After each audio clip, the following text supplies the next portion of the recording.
கர்த்தராகிய இயேசு கிறிஸ்து நாமத்திலே உங்கள் அனைவருக்கும் வாழ்த்துக்கள். இருந்தவரும் இருப்பவரும் வரப்போகிறமாகிய தகப்பன் இயேசு உங்களை அதிசயங்களை நடத்த வைக்கப் போகிறார். அல்லேலூயா. இந்த நாளுக்குண்டான அற்புதமான, அதிசயமான, வெற்றியான, விடுதலையான, சந்தோஷமான, உயர்வான, மேன்மையான ஒரு உயிருள்ள ஒரு அற்புதமான ஒரு வார்த்தை என்ன என்று கேட்டால், ஏசாயா 35:6 வனாந்தரத்திலே தண்ணீர்களும் கடுவிலையிலே ஆறுகளையும் பாய்ந்தோடும். வனாந்தரமான ஒரு வாழ்க்கை, வெட்டாந்தரையான ஒரு வாழ்க்கை, காஞ்சு போன ஒரு வாழ்க்கை, துயரமான ஒரு வாழ்க்கை, தடுமாறுகிற ஒரு வாழ்க்கை, நிரந்தரம் இல்லாத ஒரு வாழ்க்கை, சுற்றி முற்றி பார்த்தா வாழ்க்கை ஒரு வனாந்தரமாக இருக்கும்.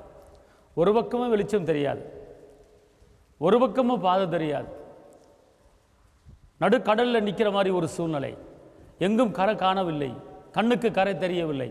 அதே போல் நம்முடைய வாழ்க்கையிலே எங்கேயாவது வெற்றி கிடைக்குமா, எங்கேயாவது மீட்பு கிடைக்குமா, எங்கேயாவது விடுதலை கிடைக்குமா, எங்கேயாவது நிம்மதி கிடைக்குமா, எங்கேயாவது சந்தோஷம் கிடைக்குமா, எங்கேயாவது சமாதானம் கிடைக்குமா, எனக்கு படுத்தா தூக்கம் வரலையே, நிம்மதி இல்லையே, என் வாழ்க்கை விரக்தடைந்து போயிருக்கிறது, வாழ்வதை விட போய் சேர்ந்தால் நல்லா இருக்கும் அப்படிங்கிற நினைப்பிலே, அப்படிங்கிற ஒரு போராட்டத்திலே நீங்கள் இருப்பீர்கள். ஆனால் ஒருவித நிந்தையிலே, ஒருவித அவமானத்திலே, ஒருவித தோல்வியிலே, எடுத்த காரியத்திலே ஜெயம் கிடைக்கவில்லை என்று நீங்கள் வேதனைப்பட்டு கொண்டு இருப்பீர்கள். ஆனால் உங்களை அநேகர் நிந்தனைக்கு உட்படுத்தி, கேவலப்படுத்தி, அவமானப்படுத்தி, பரியாசம் பண்ணி, இப்படிப்பட்ட சூழ்நிலையில் எல்லார் கண்களுக்கு முன்பாக தலை நிமிர முடியாமல் தலைகுனிந்து நடக்கிற ஒரு நிலைமையில் நான் இருக்கிறேன் என்று நீங்கள் இருந்தீர்களா?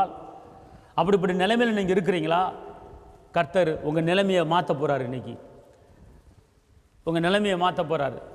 உங்கள் வாழ்க்கை வெட்டாந்தரையாக இருந்தாலும் அந்த வெட்டாந்தரையில் ஒரு நீரூற்றியை கர்த்தர் உங்களுக்காக உண்டு பண்ண போகிறார்.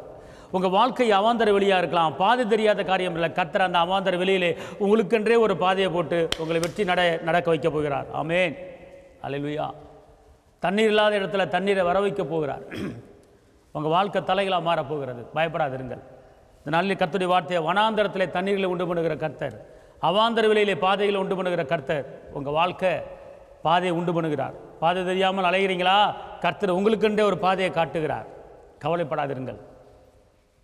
கர்த்தருடைய வார்த்தையை நம்புங்கள். கர்த்தர் உங்களை உயர்த்த போகிறார். அறுப்பதுக்கு ஒரு காலம், கிழிப்பதுக்கு ஒரு காலம், எலும்புவதுக்கு ஒரு காலம், நீங்கள் பிரகாசிக்கிற ஒரு காலம் வந்துவிட்டது. கர்த்தர் உங்களை உயர்த்த போகிறார். சந்தோஷமாக இருங்க, சமாதானமாக இருங்க. தோல்வியை பார்க்காதீங்க, நிந்தைகளையும் அவமானங்களையும் பார்க்காதீங்க. வெற்றியை பாருங்கள், விடுதலையை பாருங்கள், சுகத்தை பாருங்கள், மேன்மையை பாருங்கள். உங்கள் பார்வையின்படியே கர்த்தர் செய்ய போகிறார். உங்களுக்கு நான் ஜெபிக்கிறேன். தகப்பனை இயேசு மகாராஜாவை நன்றி உள்ளத்தோடு துதிக்கிறேன், ஸ்தோத்திரிக்கிறேன். இந்த நாளிலே இந்த வேளையில் உடைய மகிமையின் கரம், உடைய கிருபையின் கரம், உடைய அற்புத கரம், உடைய அதிசய கரம் கூட இருப்பதாக. இவர்கள் வாழ்ந்திருக்க முடியும், இவர்கள் உயர்ந்திருக்க முடியும், இவர்கள் செழித்திருக்க முடியும், இவர்கள் பெருகும்படி, இவர்கள் தோல்வியான வாழ்க்கையெல்லாம் ஜெயமான வாழ்க்கையாக மாறும்படி, பலவீனத்தில் பலனை கொடுத்து உயர்த்தி, ஆண்டவர் எல்லா கடன் பிரச்சனையும் மாற்றி அமைத்து இந்த நிகழ்ச்சியை பார்க்குற ஒவ்வொரு குடும்பத்தையும் ஆஸ்வதி பெருக பண்ணுங்க. ரத்த கோட்டைகளை மறைத்துக் கொள்ளுங்க. ஆசீர்வதிங்க இயேசுவின் நாமத்தில் பிதாவே, ஆமென். கர்த்தர் உங்களை ஆசீர்வதிப்பார். ஹல்லேலூயா.